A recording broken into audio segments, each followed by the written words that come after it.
broadcasting from the Reelin and Recovery fishing event with Corey Winfield, Justin Burke, and Mitchell O'Brien. This is the 217 Recovery Podcast. Yeah, and there's a couple other people with us too. We have Corey Smoker and Jesse Smoker. Hi. Hi. How's it going? Good. We're having fun fishing, aren't we? A great time.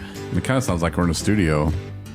Well, I mean, a little rain happened, but we were out there. Yeah. Yeah, here's the tale of the fishing event. We got here, well, not all of us on time. Some of us just met us at the store, but we were supposed to meet here at like 7:30. Some of us got here at like 7:20, some a little earlier than that. And we met up, went to the store. We bought like stuff to grill with, like worms. Well, not that we're grilling with worms, but I'm just saying we got stuff that we're going to grill with. We bought stuff we're going to fish with. We got out there. We set up the tent. I flew the drone around a little bit. People started fishing, and we got the grill fired up. One round of wieners on there, and then it started to rain. So we packed everything up, came back to the office, and I think this is because Jesus knows that I'm not a big fan of fishing. Most likely. What was that? I said most likely. Okay. I agree with that. I'm not a big fan either, but Yeah, and he knew it was like 2 Corys, no fishing. Let me just make their day easier and put some rain on it. And it's good for their grass. So it's like 2 birds, 1 stone. She's a big fan of that. but we did have fun hanging out, setting up and taking down. Yeah, and only one person was injured. That was Mitchell. Yep. Mitchell decided to put the poles. Well, not you didn't decide to. That was just like, I'm putting poles back in the car. And Well, there was an accident. They got stacked next to the car, and they fell before I could grab them. And they were stacked by somebody else. And then they were all tangled up, and so I just thought maybe grabbing them all but one at one time would be a good idea. And I got a surprise nipple piercing. Got your You heard me. ass. You got a Yep. nipple piercing? Surprise nipple piercing. Yep. it's free. Yeah. You gotta look at the bright side of things sometimes, you know? Those are the best ones when they're free. Yeah. And Justin and Jesse, I got to say that are sharing a microphone. Yeah, we Yeah. got very And close. It's like Really they're close. like, if you ever seen Bon Jovi live and there's a part of the song where John and Richie will do like a duet where they both sing at the same time. It's like that. Why don't you guys answer at the same time? Yeah. Yeah, it's like that. They look at each other and they're like, the microphone's in the middle of them and they're just like, "Wah, Little you eye give contact. love It's a good. bad name. But we give cupping to the microphone. You give love a bad name." Whoa, almost hit the wrong What are button you there. doing? Don't worry about what I'm doing. So yeah, and we decided we were going to take the fishing thing like back to the office where we're doing a podcast, obviously, and we have hot dogs, and there's going to be a meeting here, so people are still having fun in recovery. But one thing I wanted to tell Corey on this podcast because she asked me, and I was like, well, let's just do it on the podcast then. And that's why we kind of did the improv podcast. She asked me, well, how did you and Marnie meet? Because Justin was telling me about, or he was telling us all about the mother of his child or children. Yep. And we were just like, wow, that's so romantic. Like, it's amazing. It was a really heartwarming story. Heartfelt, too, I should say. But before I get into my story, I want to know how Corey and Jesse met. So me and Jesse met in May of 2016. And I had kind of knew Jesse, and he was a very angry, non-talking gentleman. And then one day he came out after a meeting and he was so excited to have a Saturday off and hanging out. And so I asked him if he wanted to go disc golfing, and we went disc golfing, and then we just kind of hung out every day after that.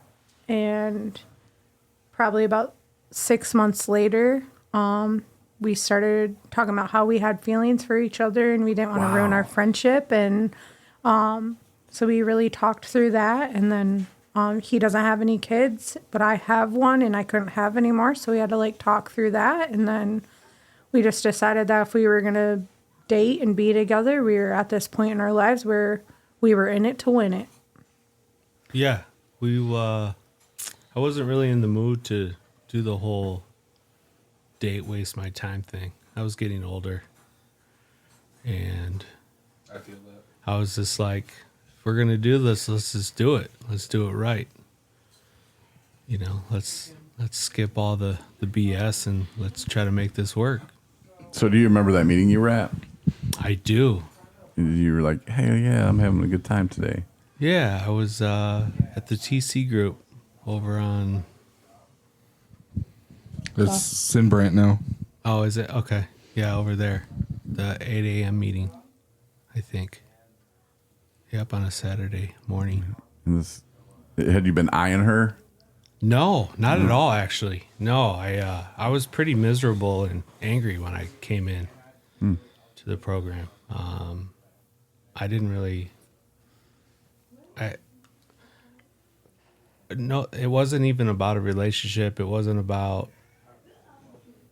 sexual. It wasn't anything like that. It was more of, here's somebody who's fun and always having a good time. Corey was always having a good time. She was always laughing, making people feel welcomed. And that's what attracted me to her more than anything. I'm just Fun person level. yeah, like just not like, a oh, I want to hook up respectful with her. level. Yeah, just like, hey, this girl's fun, like Maybe there's no pressure, no nothing. So we just went for it and we started hanging out like every day. It was cool. Did you think that? Because obviously, I mean, you even admit, you were angry at that time, and you're just like, her. Did you kind of think to yourself, maybe I could use someone fun in my life? Like maybe that would be a good option for me. Yeah, and I was afraid though, because I didn't really know how to be happy. I didn't really know how to get out of myself either. I was pretty messed up when I got in here. Yeah. And she showed me a lot. She still does. Gets me out of my comfort zone all the time. Because I'm kind of like I'm kind of a homebody kind of guy. I kind of stick to myself. I don't really do a whole lot. And with this woman, we going everywhere. So which is good for me. It gets me out of my comfort zone. So. And still to this day, we doing things that I don't want to do. But now it's more like, yeah, of course, honey. Yeah, let's do this. So When she first talked to you about going to Lansing, because you went to Lansing with us for the UFAM rally. Yeah. When she first told you about that, were you like, that sounds like a lot of not stuff I want to do? Yeah, it's like, I don't, 4,000 people, I don't know. But I'll go. We going? Yeah, I'll go with you. Hell yeah. 217, they're cool. Mm-hmm. Let's do it. Let's go. And I had a blast. I met so many different people from around Michigan. Some people I knew, and I didn't even know that worked in the industry, but it was a blast. It was some of the funnest things I've ever been a part of. Yeah. I learned a lot too. That was the cool thing. There's more than one way to do this. Yeah. And staying sober, getting sober. There's more than one way, which is good to know. Because I'm kind of old school. AA works for me, but it opens me up to know that there's more out there for everybody. Like just because AA or NA doesn't work for you doesn't mean there isn't something out there that can. Right. Like we can all get sober together. It doesn't have to be the same way because the way I stay sober might not keep somebody sober. Right. We got to find our own path, our own niche, what works for us, Yeah. And you got to not, and it's easy to knock things early on too. Like I would, go to AA and then my sponsor relapsed. So then I get to relapse because you know what? He did, so I can do it. And that's my excuse, so I have excuses and why I don't like it and why this and that. But yeah, you can sit there and fight all that stuff all the time with whoever, but when you can realize that there are other options out there and to quit closing yourself in such a little narrow space. Yeah. Well, I can't go to AA. It doesn't work. NA doesn't work either. It's just like AA, but they hug. Yeah. And it's like, you can sit there all day long and talk about how it doesn't work for you, but what are you doing to find the stuff that does? And that's the question. And does someone really want it? You know, there's a lot of times I would tell people, oh yeah, I'm tired of drinking. I want to be sober. I meant it a little bit, you know, but not 100%. I wasn't willing to go the extra mile to put it in my brain that I can never use drugs again and that there's another life out there. And life is great. It's a beautiful life. To be able to go places, to be able to do things, you know, to meet special people in your life and to blossom it into an actual relationship where you get married and your anniversary is tomorrow. Congratulations. Yeah, that's wild. 6 years. I mean, I've never been married 6 years before, you know. Well, tomorrow you will be. You know what I mean? Never been married before. And my life is, you know, great since I've met my wife, you know. She teaches me a lot, you know. I mean, on the outside, I probably look angry or not welcoming, but really deep down inside, I'm a pretty gentle dude. You know, I got feelings. You know, I'm a pretty sensitive guy. He wrote a song for you, Corey, and he's going to sing it right now. Yeah, you ready? No, I'm just kidding. So Corey, she's just like smiling. We're going to keep his songs off the air. Well, I think we should hear one. We'll wait until we remix it. Okay. And then we'll play it. Yeah. We'll give it to the radio station. We'll put it out on Amazon Music and Apple Music. Yeah. It'll be a number one. Oof, it could be. I'll put it on Parker's Baby album. Oh, Like the B-side. Because Marty's like looking at me all the time. I'm always singing him songs. Yeah, they're them kind of songs, exactly. yeah. Like, little Parker, where you going? But he shuts up when he's crying. When Daddy's singing to him, Mommy tries singing, he just keeps crying. Yeah. Sometimes. But so, okay, that's a good story though. That's hope. That's not crazy, raunchy, 13th stepping as they call it, you know. I look at people in recovery as my people. So why wouldn't I want to date one of them? Why wouldn't I want it to be like one of them? Because they have the same kind of goal I have of, you know, being sober, not on drugs. Yeah. I always thought it was unfair if I were to date someone who wasn't in recovery. I would have to tell them you cannot keep vodka or liquor in the house because I will drink it. Because there will be a day I will drink it. Yeah. And that's not fair to them. Right. Maybe they don't have a problem. So I kind of knew that I couldn't date a normal person because it's not fair. Yeah, that's how I felt too. I mean, and because it wouldn't have been like, oh, it's a terrible day. It would have been a great day. Nice and sunny outside. Oh, yeah. You got off work early. Oh, yeah.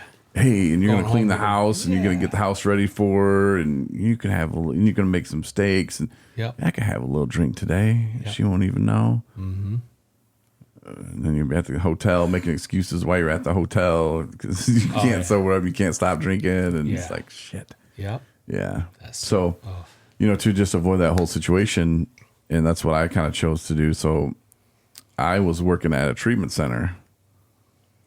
I was what they would call a behavioral technician, behavioral tech. I got people peanut butter and stuff, and they're like, "Hey, I want some peanut butter." I'm like, "All right, man, here's some peanut butter." Nice. And I started there when I had like 9 months clean, sober. They say, "Don't stay clean," but I say what I want. Yeah. And so that implies you were once dirty. I was. Yeah. And that implies correctly then. Yeah, so I was clean, sober. 9 months I started working at this treatment center that I did not want to work at. I hated the place. But I kind of needed a job. And it was like a God thing. These people that I knew worked there, and they're like, "Hey, we got you in." And I'm like, "I didn't apply." And they're like, "Well, he's going to call you, and they want you to work here." And I was like, "But I don't want to." And then this other place I was working, like it was seasonal, and it was a great job. And he's like, "Well, where are you going to work now? Because we're closing." And I'm like, "But I can still come here and just make coffee and stuff." And he's like, "Nah, we're done. Like, we're done for the season." I was like, "But I don't want to be done." So I was like, "Shit. Okay, I'll go work here at this other place." So I'm working there. And it might have been my first day there, second day there. I'm getting walked around, and this woman like, "Oh, this is so-and-so, and this is so-and-so." And she's like, "And this is Marnie." And I was like, "Oh, that's a pretty unique name." And I could just tell by her demeanor and everything that she was dead serious about what she was doing, because at this place there's a lot of grab ass going on, at least there was, and you know, a lot of people weren't real serious about it, and they were more in there trying to hook up with people. And so to see her like in this like focus mode, like laser focus, and I respected that.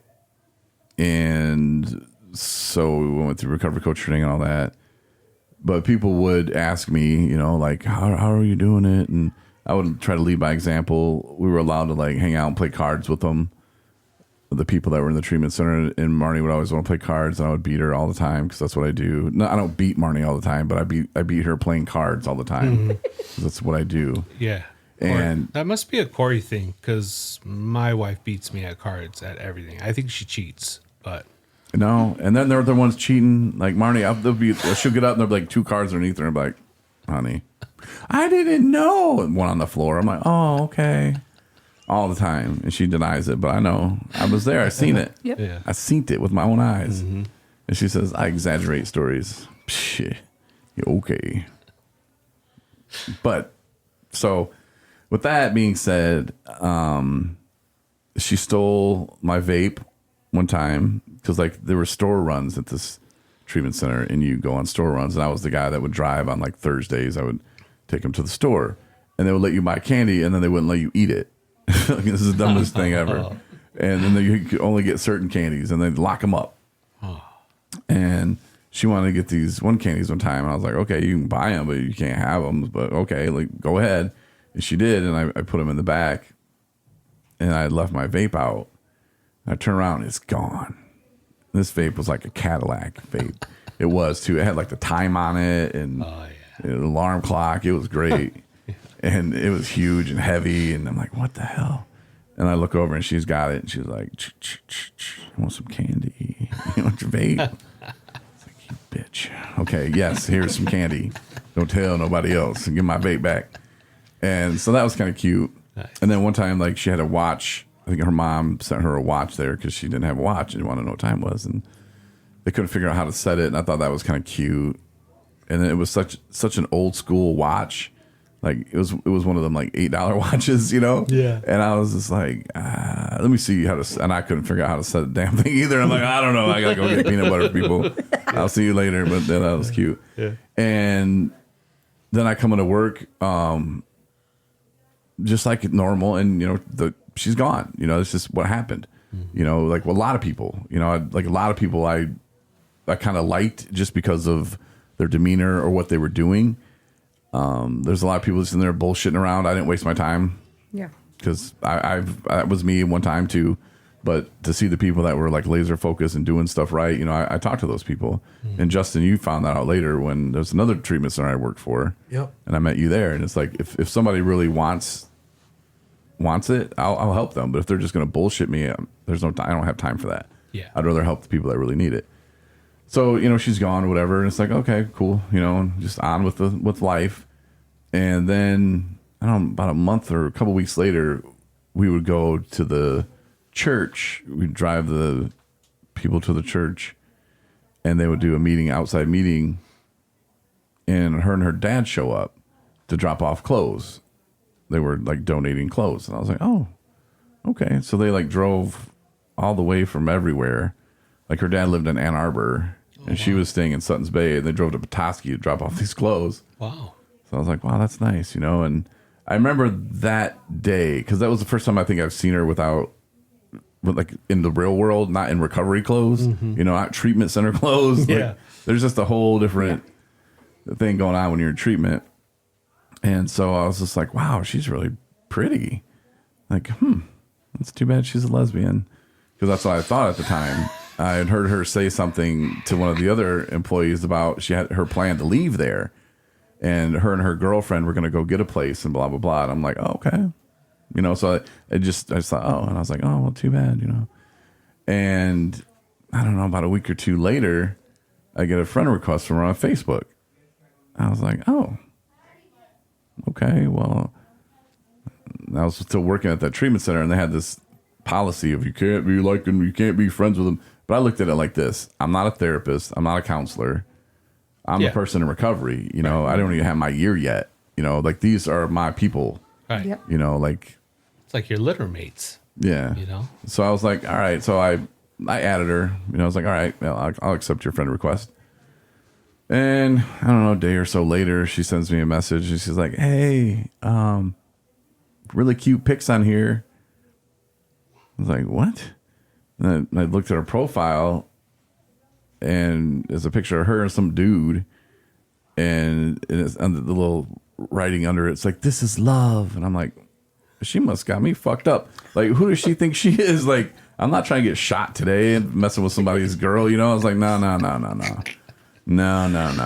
And so I was like, I don't think your boyfriend appreciate you, you know, saying that, you know. I think I might have first said, oh, I only posted good ones or something like that. But then when I looked at her stuff, I'm like, I don't think your boyfriend's going to appreciate you. And she's like, I don't have a boyfriend. I'm like, well, it says you do on your profile. Oh my God, I haven't been on here in 10 years. I'm like, Then I looked back and she literally hadn't posted anything in like forever. Nice. So I was like, oh, okay. And then she quickly changed it and put single on. I'm like, all right. And she's like, you want to go out and hit a meeting sometime? I was like, yeah, I can't really do that. The work thing, and they tell me I can't hang out with you, whatever, but maybe some other time. And I don't know, a few weeks go by and she hits me up again. And at this time, a lot of things at work had changed. I didn't like the place ever, but they had this meeting where the CEO came out and he pretty much was like, yeah, we want people to relapse and come back. That way we make more money. Yeah, no, it was yeah, that's when I was like, I cannot work here. This place is fucking with my sobriety. Yeah. I cannot work for these people. This is not a game. I take this very serious. It's very personal to me. And so that really changed, like, and so Marnie hit me up again. And I told her no again. And she's like, I've never been turned down so much in my life. And I was like, you know what? F that place. I was like, let's go to a meeting and let's do it. And I picked her up. You couldn't have energy drinks in there either. So I brought her an energy drink and like a little candy bar. I picked her up from her therapy appointment. That's what's up. Yeah. That's that real. Yeah, that's how, yeah. Yeah, straight from therapy. Let's go, girl. I'm glad you fixed. No, and then we went to dinner. We went to a meeting and then went to dinner, or maybe it was flip flopped. But it was so crazy because we went to Sutton's Bay and we went to this little restaurant. But when we walked in, it was like snowing, like these big old beautiful flakes. I mean, it was out of a movie. I swear to God, I remember looking up, going, "This is like, it's beautiful." Like they had the light from the street and the way like that was lit up, and just it was just, and she looked gorgeous, and I'm just like, dang. You know, here I am, like all fat and ugly, and she's just looking gorgeous, and like, dang, like, And then went back to her mama crib because that's how we do it in early recovery. And I was the manager of a sober living house at the time, so it's not like we could go back to my house. But the snowstorm just like became insane, and I was just like hoping we could like, or I could stay there because I feel like driving back to Boyne City, and we were in Sutton's Bay, and I never watched Aladdin or anything, so she was like, oh, we can watch Aladdin. I watched about 2 minutes of it, and she started trying to make out with me. She was like, are you gonna kiss me or what? Well, I don't just force myself on people, and I don't know, sure. And I knew once I kissed her that she'd be hooked because I don't know, I got this kissing thing. It's pretty good, I guess. Yeah. Chicks like it. I know Marnie loves it. So I hit her with that, and it was over. Her eyes were like, oh, you guys know. Yeah. You get that little Oh, for sure. and then it was on from there. And then she had like 4 months. I had my year, and I started thinking like, I don't have time. Maybe you had this, or maybe you guys already had enough time before you actually started like turning into a relationship. But women are demanding sometimes, and they want to be talking to you when they want to be talking to you. And I was working a couple jobs, college full time, trying to start a nonprofit, manager of sober living home, doing a podcast 4 times a week. I was a busy guy. And she one time said to me, well, I'll just have to listen to the podcast to figure out how your day was since you never want to talk to me. And that's when I was like, all right, look, I don't think I can give you what you need either because I'm poor. I didn't come from money. You probably are used to dating dudes with boats and stuff. I don't have a boat. I got a car. That's it. Don't even have a job. I just quit the other place, So I was like, I don't even know what's going on in my life right now. Like, I don't know how I can bring anything to the table. And I started feeling really inadequate and like I didn't have anything to offer her. So it was like, I don't want to mess up your recovery either. Like clearly you need attention and you deserve it. You're a damn good woman. And I don't feel like I'm good enough, and she's not happy about that. And I was like, well, we can still be friends, And then I missed her really bad. And like a week or so went by and I tried to blow her like a little kissy face emoji. And she'd be like, I'm not a booty call. I'm like, damn. Okay. And then one night, in my room, and so I told myself I'm not sending her any more kissy face emojis. So that's it. You can't be that guy. And my cat, she wanted to watch some TV, so she was like meowing, trying to wake me up. So I'm like, all right. So I turned on Polar Bears for her, and I thought, I was thinking about Marnie, and so I sent it anyway, a little kissy face emoji. Sent it. I probably shouldn't have done that. And then right away she sends back, what are you doing up? I was like, what? It's like 2 a.m. She was working third shift at a treatment center at ATS, Addiction Treatment Services, doing a weekend overnights, and I was like, oh, well, I guess I'm a bad father because I let my cat watch TV late at night, and she's like, oh, it's funny that you say that. And I'm like, what?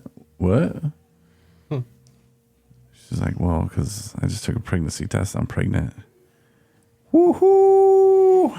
Got your ass. I was like, cloud 9. I was like, yeah. I was telling Tyrone. He's like, that's quite the come up, Winfield. I'm like, I know. No, that's not really what happened. Well, I mean, that is what happened, but Tyrone did say that later, but about a different situation.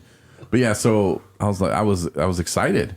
I was like, oh my God, I've never been a father before, and we knew what we were doing, But then it was just like this whirlwind of like, okay, well, what are we gonna do? And she kind of expected me just to be like, all right, well, let me know how that works out, and let me know where to send the checks. But I was like, no.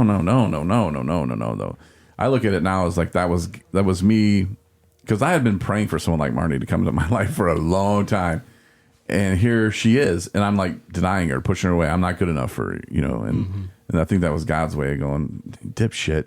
You're down the right path now. Just stay on it. Yeah. Quit trying to get off of it. It's like, this is the woman that's Get out of the way. That's for you. Yeah. And that's what it was, and we lost the babies. They were going to be twins, but even that happened for a reason, like we got together, we got a place, and then we went to the doctor, and it was during COVID, the beginning of that. And so that was pretty crazy. And then, we had a couple other, miscarriages, I guess, down the road, but those kind of happened for a reason too. She was able to go back to school, get her master's degree. I was able to get 217 recovery up and running, and all the stuff we're doing now, we wouldn't have been able to do if we would have had a child. And we would have loved that child, don't get me wrong, but it's just like everything happens for a reason. Even today's rain out of the fishing event, like that happened for a reason. Don't know what for. I think because Jesus knew the Coreys were teaming up and we don't like fishing. Yeah. Yep. And we'd rather go to the office and do a podcast and talk about love stories. Hey, but you know what? Like I said earlier, we at least did catch lunch to feed everybody. Kind of. Well. And Mitch, when you hold the microphone, you have to glue it to your hand because it's real sensitive. Also, every time I move my finger, I was wondering why I was muted. Yeah. Okay, so gotcha. I didn't know that. No, it's not. It just sounds like a little windy. Yeah, he's on a handheld. Yeah. I mean, you could have went out and you got your microphone, but We said no. There was said one don't. on my desk, Mitch. dang. Now we're gonna shame Mitch. No, I completely forgot about it. I was like, in you there. could use the handheld. That's figured to be easier, but yeah, then I forgot about that. Part of the handheld is if you. Okay. It's, You can tell me next time before. No, I'll know now. And in your defense, you're not wearing headphones either. No. So you don't know what I'm playing over here with the drops or anything. I do think it's a beautiful story, you and Marnie, and you know what? Seeing you guys together, you rock it. And now, you know, things all happen for a reason, and now you have baby Parker. You skipped a part, though. Yeah. My favorite part. What Tyrone said. Oh, yeah. So when I did kind of tell her, like, look, I'm not good enough, whatever, it was just like, yeah, and I don't want to mess up your recovery. You know, you got 4 months, whatever. And she was like, and I'll get to your part there, Mitch. But she was like, yeah, that's cute. You think so highly of yourself, but you're not messing up my recovery. And I always tell people, it's like when you drop something, you're like, no. That's kind of what I felt. I'm like, no, that's exactly what I needed to hear. Yeah. Because there's so many people that are caught up with needing somebody else that they're like, no, we need to do this together. I need you. I can't be clean without you. Right. And that is not the one you want, because that is codependency, and you have to do it for yourself. Nobody else can do it for you. And I can do it for myself so that my son has a father, you know, but I have to do it for myself, not for my son. Okay. You know, I have to do it for myself, not for Marnie. And Marnie knew that, you know, about herself, you know, when she said that, I'm like, oh shit, like, damn it. Screwed that up. And then Tyrone was just like, and Marnie would come over to the house because I wanted to show the guys, like, you can because they would have women over and you could have like guests over till like 8 o'clock, and they would try to be on the couch, and it's like, look, guys, this isn't make out central. This isn't like, let's have fake sex on the couch. Like, this is like, we're trying to teach them to be adults. So when I would have Marnie over, we'd be making shirts, we'd doing podcasts, and Tyrone would make some wings, and you know, we would just have a good time. You know, it wasn't laying on the couch trying to have sex Yep. in front of everybody. And so I was like trying to lead by example in that point. But Tyrone really liked her too. And he was like, you know, Winfield, that's the kind of girl you marry. That's the kind of girl you marry. And he was like, hey, we should have some wings this week and we have Marnie over. Oh, no, Winfield, that's right. You fucked that up, didn't you? Yeah, we can't have Marnie over. Man, that's the kind of girl you marry, though. Not the other hoes that be coming around the house. No, you need a good woman like Marnie. That's a good woman, Corey. Man, you done fucked it up. You know, and I'm like, damn it, man. Yeah. All right, I get it, dude. Shit. Nothing like rubbing your face or anything. Oh, yeah, and Tyrone knew it, too. And if there's a little weak point, that's what Tyrone's known for, is he will go for that weak point over and over and over. And that's why Ryan Beckman didn't get along with him, because he didn't understand that. And he took it all personal, because every time Ryan's girlfriend would come over, Tyrone would give her a big hug, and that would piss Ryan off, and Tyrone saw that, so then he made sure to extra hug her. I'm going to get you a hug goodbye. I'm going to get you a hug. Just give me a hug. And, yeah. I don't know. I'm glad he didn't catch anything from her. Tyrone, I mean, I don't care what Ryan caught, but, yeah, it's... What? That's the truth, though. Just saying, I know both people that you're talking about. Yeah, oh, do you? Yeah. One's a douche and one isn't. Huh? Ryan and Tyrone. Oh, well, no, I was talking about the girl, but... Oh, I don't know her. Yeah, so I was like, how? What? He didn't keep those very long. I don't know. But yeah, no, Ryan was all right until he was going to do himself, but whatever. I hope he's fine. No hard feelings. But, so yeah, that's the story. Mm-hmm. Very nice. I love it. That. Yeah. Yeah, I was like, we should make a movie, honey. And she was like, no. I think it'd be a great movie. I do too. Mm-hmm. I think it would be. But you know, it just shows like where we are at sometimes in our recovery, or just what we, you know, because when we come in to get clean, sober, or we just enter in recovery, we don't think highly of ourselves. Right. We don't think we deserve, because we've just, you know, we've kept ourselves so far down that we don't think that we deserve it, or we'll never have that, even though, you know, when we're entering recovery, like now we're working on ourselves to change, and we, you know, and it's evolving, changing, I feel like. It's been kind of hard trying to find a 19, 20-year-old. Well, if you don't look for them. Yeah. You just kind of let it happen and come to you. But yeah, I don't know where Mitch was on that one. What? Well, nothing. Well, nothing.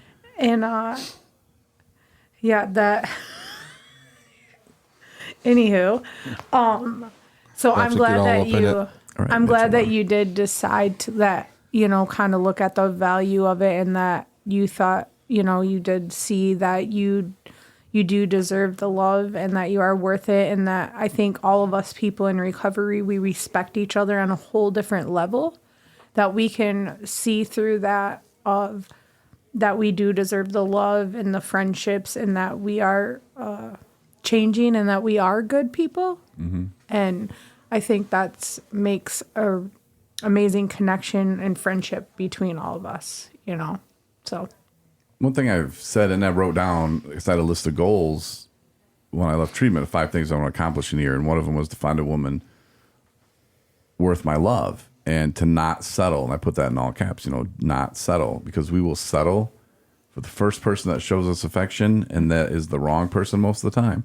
I'm guilty of that. And Justin's going say he's trying to work on that stuff too. It's because it takes time, and you have to realize yourself. And it's like, well, it's not because this person's bad, but is that person the best fit for me? Is that what I truly want? yeah. And is that the person that I want to be with? Because it's nice to be loved. It's nice to have that feeling, but the wrong ones are out there, and it doesn't make them bad people. Maybe they're at a bad spot in their life. Maybe they're at a tough time, and oh, help me out. Well, you can't help me out. You got to help yourself out. So, But I also think, there is good ones out there, and it's just we have to get out of our own way, and merely mine and Jesse's friendship in the beginning was neither one of us were looking to even get in a relationship on that level. We just were both looking for just, we just wanted that companionship of someone to go do these fun things with, someone to just that communication piece of just laying it all out on the table, just being completely who you are and not having to dress up what you were saying or impress anyone to look better, just merely this is who I am and my story and where I'm at, and have completely no judgment or held on that. Did you just say you guys weren't really looking for a relationship and then describe a relationship? Well, I meant like a healthy one. Yeah. It's looking like that's pretty much what it was. Yeah. Like you weren't Absolutely. looking for a relationship like you knew before, but then everything you just described were attributes of a healthy relationship. Yeah, I guess when I said Which I weren't don't think looking- any of us have been a part of before in our Right. lives. Yeah. She had her past and I had my past, and they weren't good. I would typically date 20-year-olds so they couldn't go to the bars with me. So I was always away, and I did that on purpose, That's where you use that drop. It's been kind of hard trying to find a 19, And then, 20-year-old.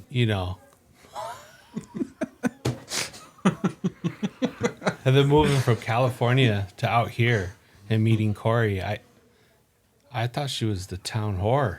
No, No, that's no joke. I really did. no. Because she knew everybody and they were all men. I'm like, what No. did I get myself into here? I'm like, I fucked up big time here. yeah. Yep. And then come to find out, she's just related to all these people. Who would have known? You're like, Try that in a small town. Right. In different states, you could be both of those things. Right. Michigan stuff is weird. Yeah. Yeah. Benzie County's weird. That's why you went to Bangor. Yeah. Right. Nobody seeks out Bangor to live. Right. No. No, Corey Nope, did. sure don't. I sure did. I lived on the corner of Greenhouse and High Street. Yep, I see why you thought that now. Jesse. Yeah. I was real worried. So, and then the fact that you're coming in, no kids, No kids. and there's a kid in the picture now. Yeah. That'll scare a lot of people. Yeah. You must love this woman. Yeah. Oh, thank God. Yeah.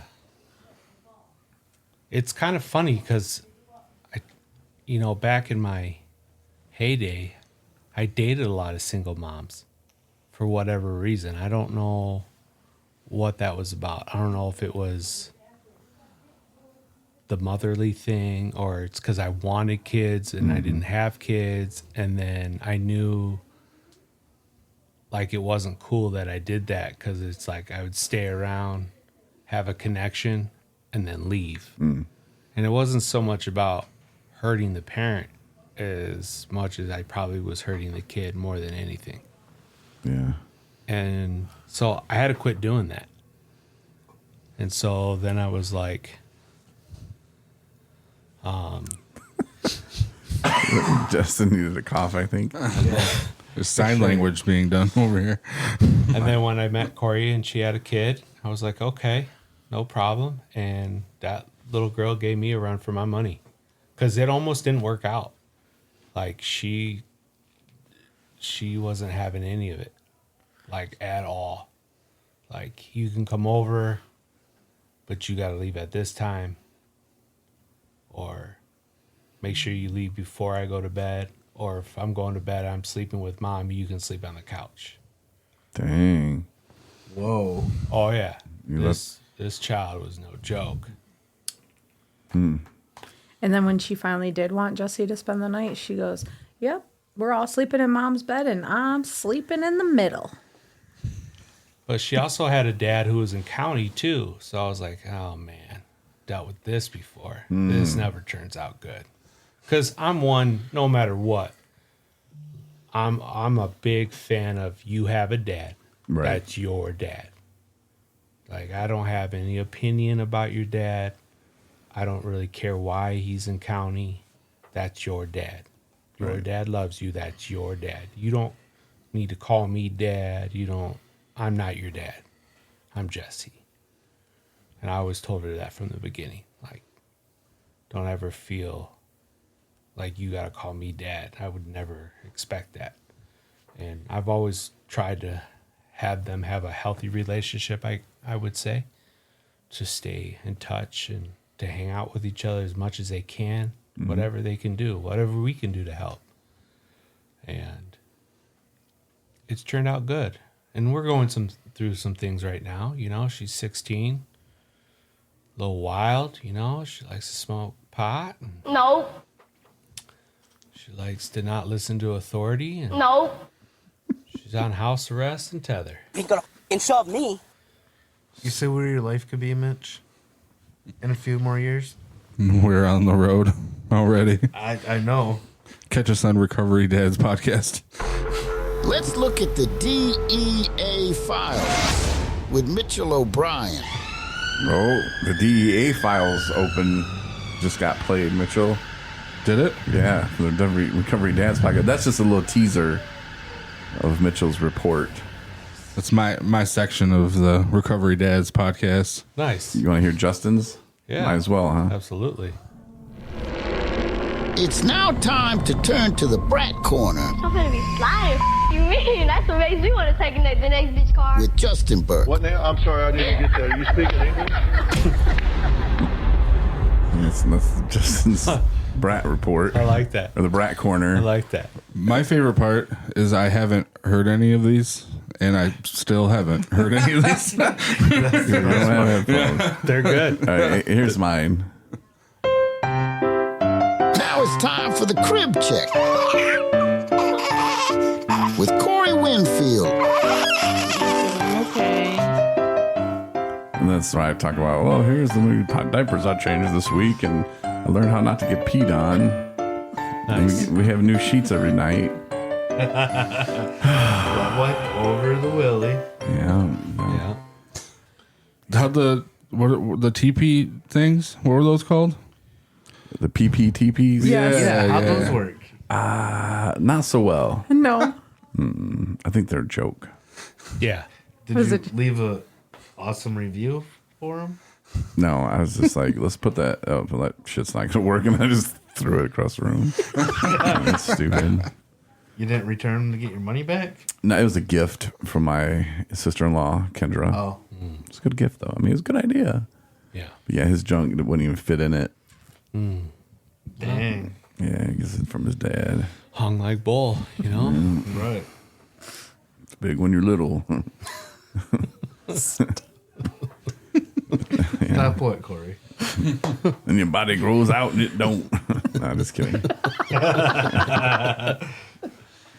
Nah, but yeah, the Recovery Dads podcast, we're going to actually start it this week. And we have a website, recoverydads.com. Nice. Yep, we're going to post some intimate moments of ourselves and our children's on there and, talk about our lives as a father in recovery. Nice. Good stuff. It'd be pretty cool. It'll help. So, I'm definitely glad I'm looking back at being a single parent for the first 7 years of my child's life and now looking at being a sober parent. I'm definitely glad that I am sober and I have people to lean on, and because I definitely wouldn't, I still will not be, I'd be in another state and left her on the streets. Dang. Whoa. It's just because, right, I just can't tolerate I wouldn't want to tolerate and stand through and learn. I mean, learn some of these things. Like, I just have to keep remembering too, like, I just have to learn how to cope with some of her actions or behaviors, or how to talk her down. Cause I'm quickly want to start like being like, you're like the Matilda movie, you're little, I'm big, I'm the parent, you're the child, you're going to listen to me. But it doesn't quite work like that, because you're still like, really, ideally, I'm communicating with a human being that also is someone that I've taught, at a young age to be independent, learn how to do things on herself, learn how to speak out for yourself and say how you're feeling. And now I can't tell her to sit down and shut up. Right. So I just have to learn how to like teach her now, like as going through a teenager, like how to properly communicate these things or how to behave, or also the difference of how you can talk at home or in public or to authorities and not. And it's difficult. I'm going through the same thing. Yeah. I'm beginning that stage.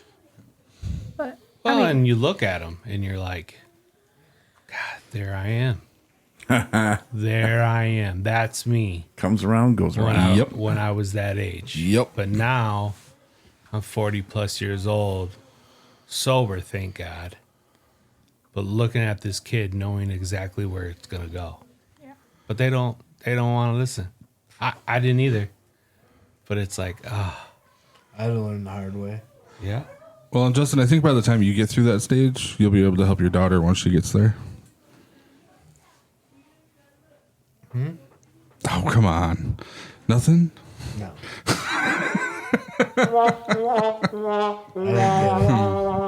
It's all right. Can't all be heroes. I don't plan to be a hero. Well, I didn't mean you. So, do you ever feel like if you tell your daughter not to do something, she'll be like, "Yeah, well, you smoked weed when you were my age, Mom." Oh yeah. And I'm not even smoking weed. I'm just hitting this vape pen. Oh yeah. Oh yeah, and it's like, so we've tried to tell her our experiences, and and it's like Jesse says it's like she almost has to like travel down these roads of experience that we did, just say that she has them too.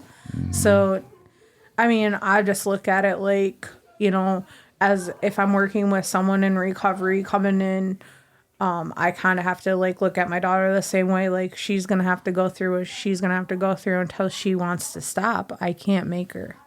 I can only just set down like certain rules and guidelines. Like, you cannot bring that into my house.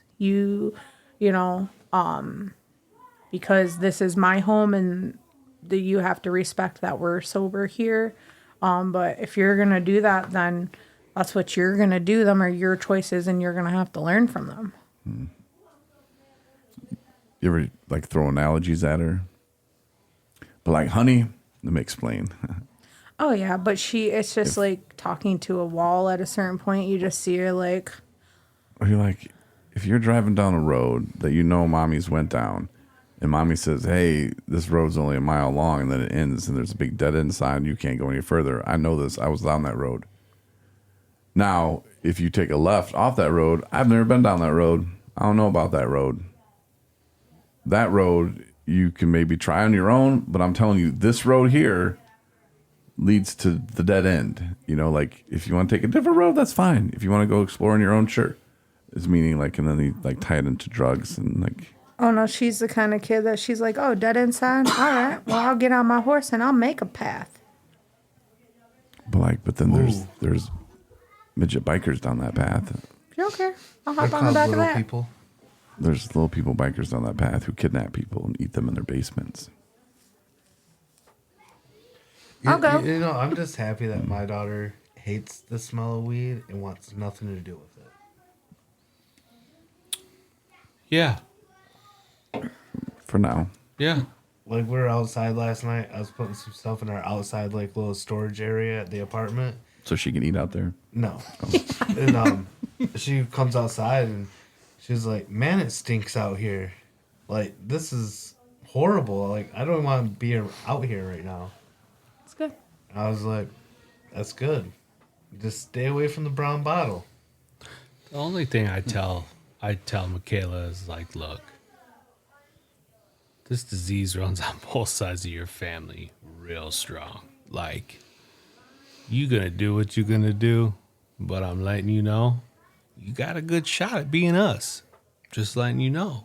But whatever you're gonna do with that, I mean, that's kind of up to you. That's how we learned. I mean, we had to go through the hard way too. Yeah. I mean, how many times did people tell us, "Hey, that's not the road. That's not the road." Yeah. And Oh yeah. we did the same shit. I showed them how to do it better over here. Did you ever think about never letting your child leave the house? Yeah. At the age of 0?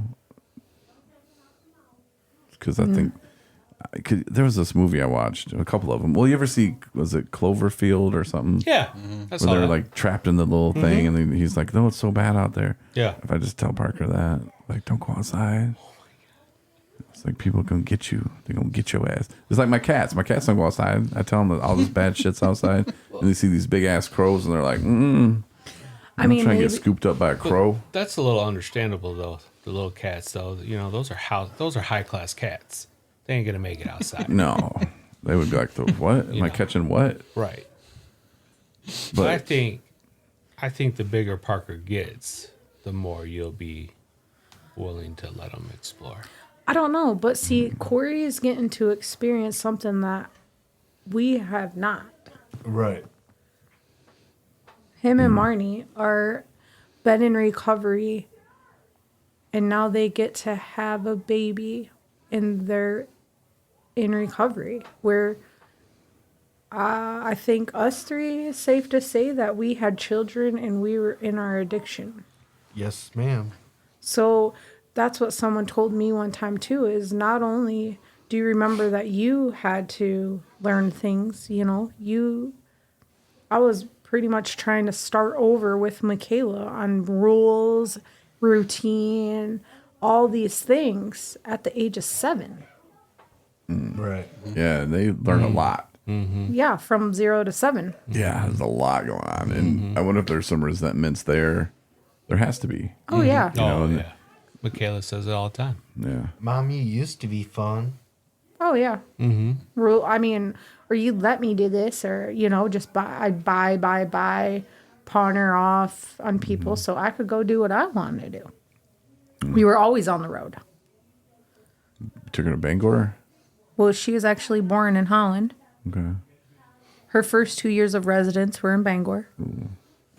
Ouch. Yeah, I'd be mad too. My wife used to drive like 900 miles a week just because. I don't know where she really went, but we were always putting gas in that car. Always. Just go. I mean, she did work 3 jobs at one point. And she'll quit one too. Yeah. And then get another one. We don't need to go down this road. Just quit a job. But yeah, my Corey, she was always on the road. Now, she's lucky if she drives 25 miles a week. It's so nice. We save so much money. Dude, I'm rich over here, dude. Rich. I'm going to kick you in your shin. Who are you talking to? I can't help. I can't Justin. help. I can't help with that situation. I have to let my wife make her own decisions when it comes to that. You know, she could have seen the whole state again and drove 900 miles a week. Yeah. She likes driving. Yeah. Really, she doesn't. Really? She does like driving. Weird. Apparently not. Yeah. Some people like air conditioning too. Right. I think the people that don't like air conditioning it's are low. weird. Yeah. It's I so think that's low. the best invention ever, is air conditioning. Yeah. Whoever invented that should be the richest person on the earth. Yeah. They have to be. They should be. Yeah. Trump's probably stole it from him.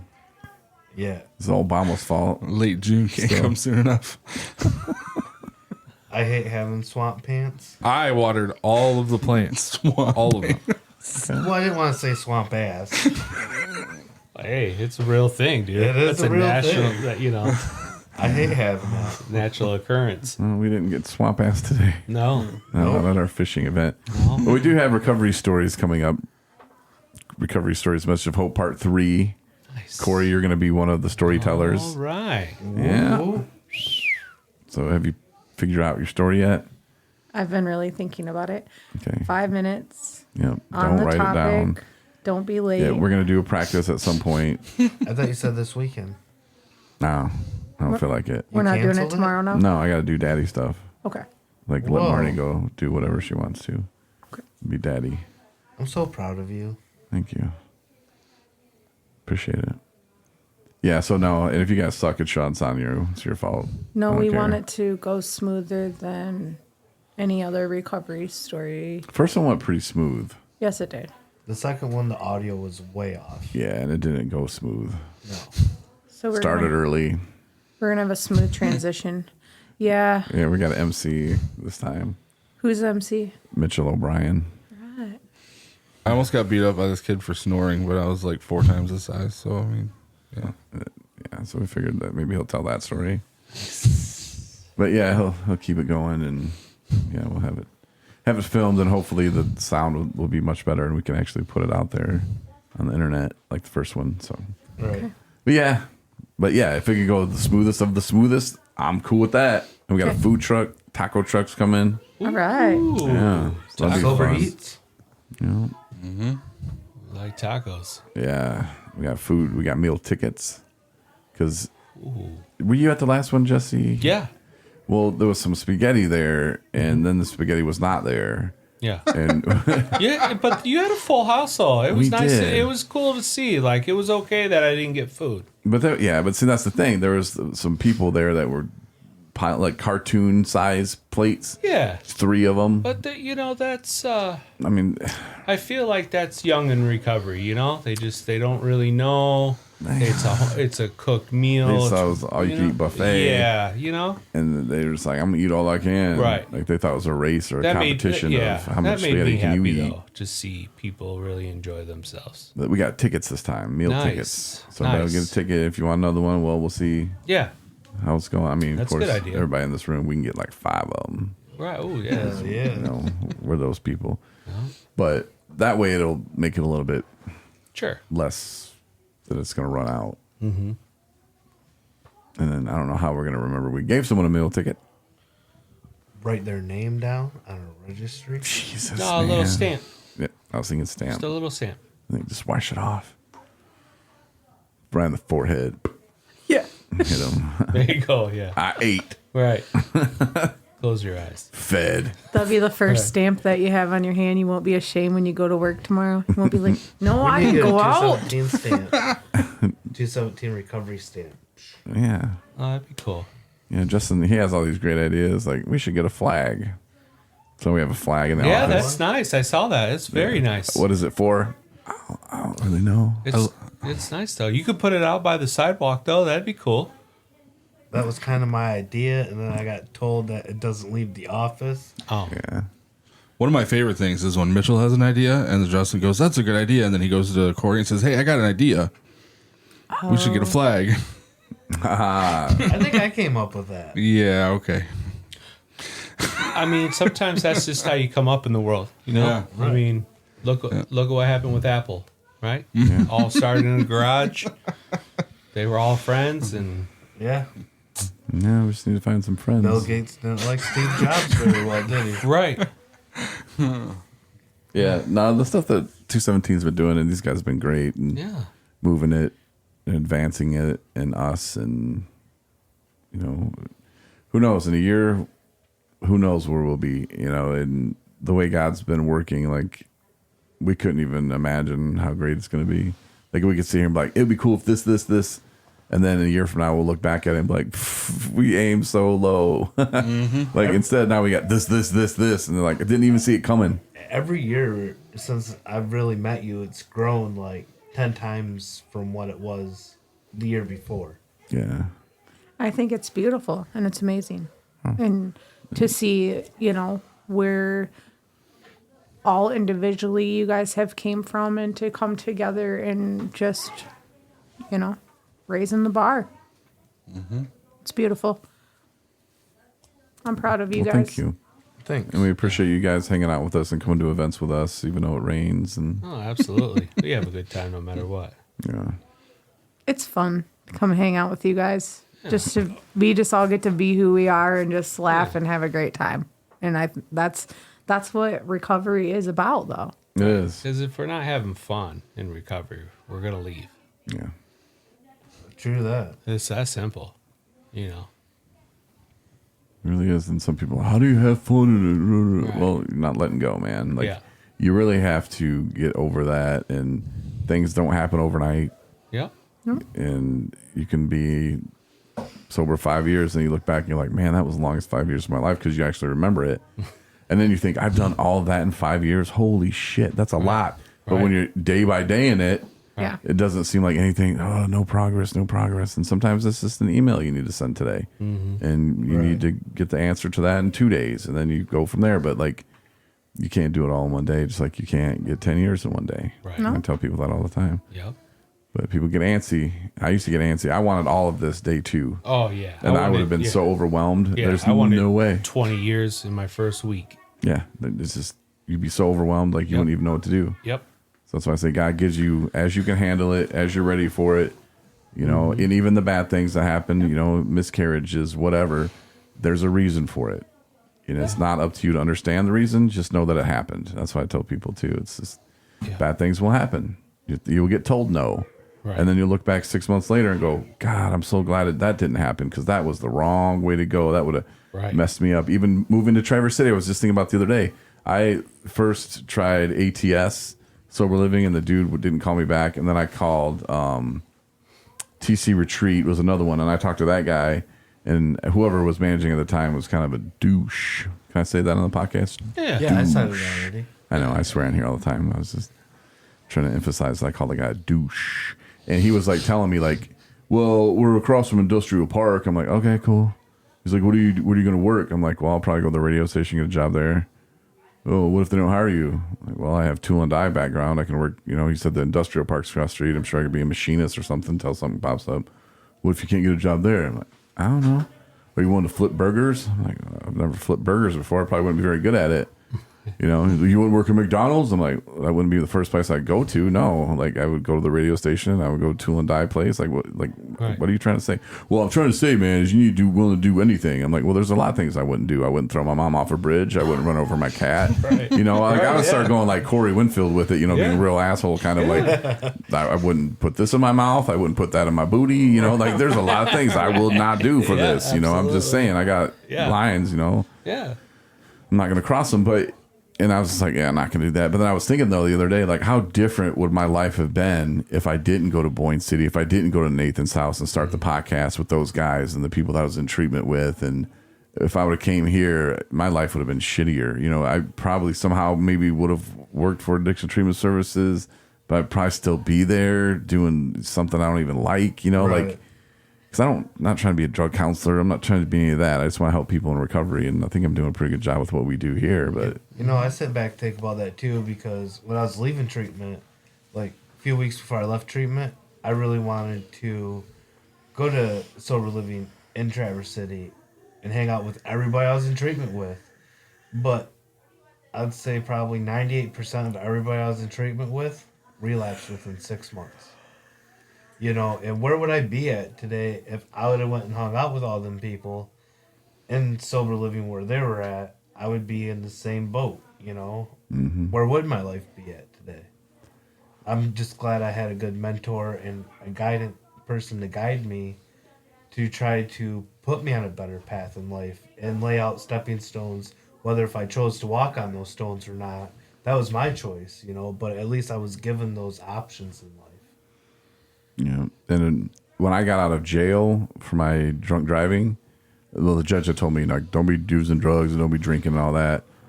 And I got home and I walked into my apartment and there was a half gallon sitting on the counter. There was no reason for me to drive. Like, I'm glad I didn't kill anybody. I don't even know what I was doing. And so I, of course, started drinking that. And I'm so glad that I did, because I had a blackout, lasted like 4 days. Woke up, my mom called the ambulance, and the cops heard it, and the cops came, and I didn't let them in.